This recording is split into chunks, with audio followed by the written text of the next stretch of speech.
Esther chapter 5, verse 9, it says, Then when Haman went forth that day joyful with a glad heart, but when Haman saw Mordecai in the king's gate, that he stood not up, nor moved for him, he was full of indignation against Mordecai. Nevertheless, Haman refrained himself, and when he came home, he sent and called for his friends and Zeresh his wife. And Haman told them of the glory of his riches and the multitude of his children and all the things wherein the king had promoted him, and how he advanced him above the princes and the servants of the king. Haman said moreover, Yea, Esther the queen did not let no man come in with the king unto the banquet that she had prepared but myself. And tomorrow am I invited unto her also with the king. Yet all this avails me nothing so long as I see Mordecai the Jew sitting in the king's gate.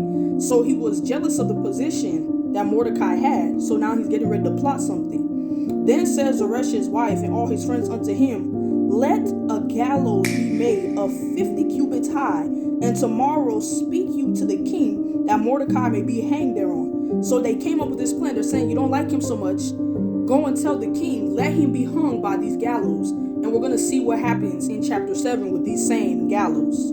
Esther chapter 7 verse 7 says, And the king arising from the banquet of wine in his wrath went into the palace garden, and Haman stood up to make request for his life to Esther the queen, for he saw that there was evil determined against him by the king. And basically Esther was explaining to the king that Haman, he's been planning to annihilate my people. He's been planning to do evil things to the Jews.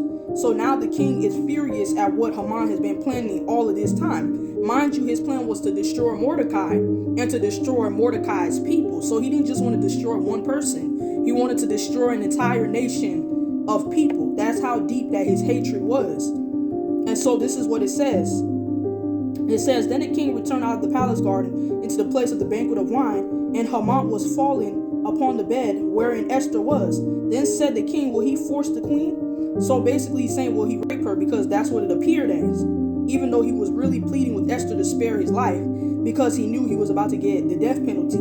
As the word went out of the king's mouth, they covered Haman's face. And Harbonah, one of the chamberlains, said before the king, Behold also the gallows 50 cubits high, which Haman had made for Mordecai, who had spoken good for the king, stands in the house of Haman. Then the king said, Hang him thereon. So they hanged Haman on the gallows that he had prepared for Mordecai.